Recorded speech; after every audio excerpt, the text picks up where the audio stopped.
سلام بچه ها، من آریتا هستم. خیلی خوش اومدیم که این بار با هم دیگه طبیعت بیجان رو نقاشی کنیم و بکشیم و داریم به طور ابتدایی از طراحی شروع میکنیم که اول بدونیم جایگذاری اشیا هر کدوم کجاست و بعد سعی میکنیم که میخوایم رنگ ها رو اضافه کنیم و سایه پردازی کنیم.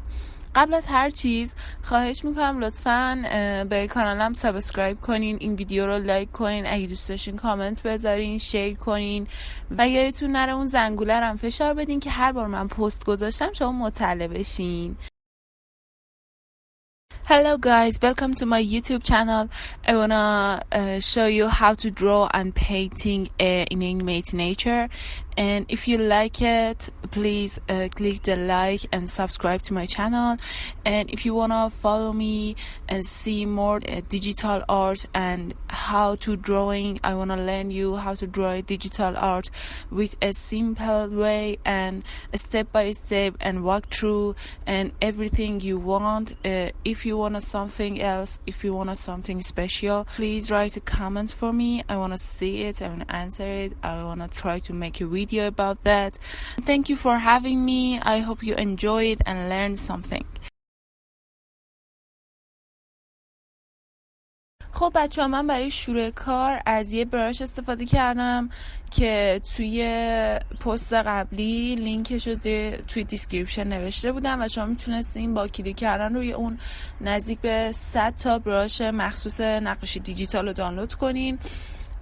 الانم دارم از یکی از همونا استفاده میکنم. منتها برای اینکه یه بافت نرمی بهم بده که الان احساس میکنم بافت حالتی داره که مثل پاستل گچی میمونه، اگه میخواین چنین بافتی بهتون بده، تو یه بخشی داره قسمت هدر فتوشاپ که نوشته درباره این که مثلا مود قلمتون چی باشه، که من اونو گذاشتم روی دیزالو، برای همین بهم یه بافت پاستل مانند و گچی میده، برای همین یه ذره بافتش متفاوته. امیدوارم که دوستش داشته باشین و اینکه امیدوارم که بتونین پیداش کنین، ازش استفاده کنین و اینکه همطور که میبینین ما داریم از کل به جزء میایم و همینطور به جزئیاتش اضافه میکنیم و خب هرچی که کار جلوتر میره ما به اضافه کردن جزئیات هم بیشتر توجه میکنیم و بیشتر سعی میکنیم که جزئیات بیشتری رو به کارمون اضافه کنیم. چقدر گفتم بیشتر. anyway و خب به هر حال میخوایم که سعی کنیم، چون میدونیم وقتی که ما از کل به جزء میایم بیشتر میتونیم تناسبات رو رعایت کنیم و همه چی خیلی بهتر. و خب میدونین وقتی ما از کل به جزء میایم خیلی بهتر میتونیم تناسبات رو رعایت کنیم و اینجوری میشه که کارمون یک دستی و زیبایی بهتری پیدا میکنه و خب بیشتر حرفه‌ای میشه.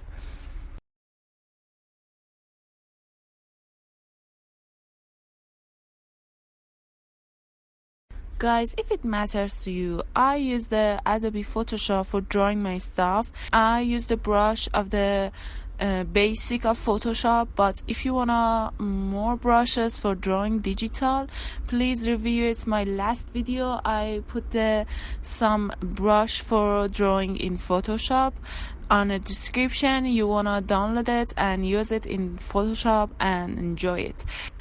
Anyway, you wanna drawing your panel, you must going to total accept and put more details on the stuff and don't hurry, don't push, and be calm and going very slowly, and please make some color, not details, in the start of the art, in the start of your work.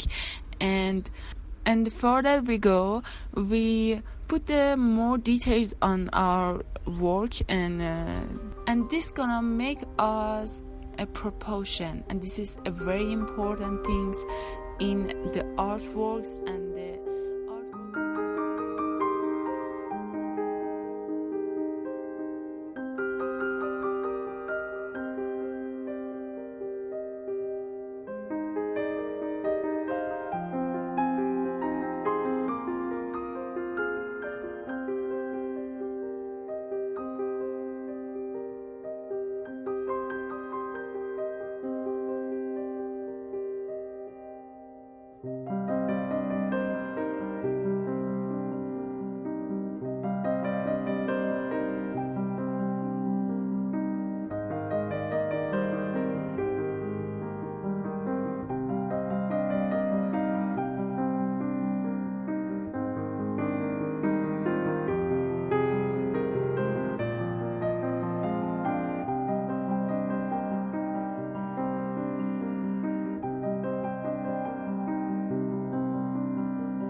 Thank you guys for having me. I hope you enjoy it. I hope you learned something. If you want to see more videos, please subscribe to my channel. I will be uploaded one video in every week, and I want to see you in there. And thank you for having me. I hope you have a great day and make amazing digital art or artwork. Thank you. خب بچه‌ها، امیدوارم که موفق باشین. فقط به حرکات مستقط کنین و اینکه هیچ وقت نترسین از اینکه مثلا یه کار خیلی جزئیات داره یا خیلی سخته. سعی کنین که اون جزئیات رو انجام بدین، فقط ادامه بدین و اینکه هر چقدر که رو کارتون ادامه بدین اون کار بهتر میشه و میتونه تا بی‌نهایت ادامه داشته باشه، نمیشه هیچ وقت متوقفش کرد. ولی خب میشه تا یه جایی به حد نصاب رسوندش و خب پذیرفتش. از اونجایی که میشه گفت نسبت به چیزی که خود هنرمند خواسته این طور صلاح دیده، نه طوری که مثلا به نظر بیاد اون کار نیمه است. و وقتی شما در اثر کار کردن‌های مداوم کار کنین میتونین به این امر واقف بشین که بدونین کی میتونین کارتون رو بس کنین، کی کارتون کافیه. حتی این کاری که من الان کار کردم بازم جای کار داره، ولی خب من به جای خیلی خوبی رسوندمش، فقط دیتیل های خیلی خیلی زیادش باقی مونده که اونم میتونیم در راه‌های دیگه ادامهش بدیم. امیدوارم که از این ویدیو لذت برده باشین. مرسی از اینکه همراه من بودین. یادتون نره که لایک کنین، اگه نظری داشتین حتما برام کامنت بذارین. لطفا حتما کانالمو سابسکرایب کنین و اینکه یوتیوب مشکلی پیدا کرده و اون تعداد سابسکرایبرهای واقعی رو نشون نمیده. بنابراین من حتی ویدیوی قبلیم که روز دوم 10 تا ویو خورده بود، الان که یه هفته گذشته شده 6 تا ویو، و این به خاطر اینه که یوتیوب یه سری از کاربرای ایرانی و ربات تشخیص میده و کلا اونا رو حذف میکنه و اینم به خاطر استفاده از VPN های بدیه که ما داریم. و خب من در تلاشم که به یه سری VPN هایی که خوبه واسه دیدن یوتیوب رو حتما بذارم که دیگه این مشکل پیش نیاد و راحت باشیم. اگه پیج اینستا منو ندارین لینکش رو میذارم توی دیسکریپشن، لطفا فالو کنین. اونجا خیلی بیشتر با هم در ارتباطیم، صحبت میکنیم، میتونیم ارتباط بیشتر بگیریم. حتی میتونیم به هم بگین که تو نقاشی دیجیتال بعدی چی رو کار کنم که لذت ببرین و دوستش داشته باشین. مرسی کلی، مرسی که همراهم بودین. امیدوارم که موفق باشین و همه این چیزا همینطور به نقاشی کشیدن ادامه بدین. مرسی از اینکه همراه من بودین. امیدوارم موفق باشین.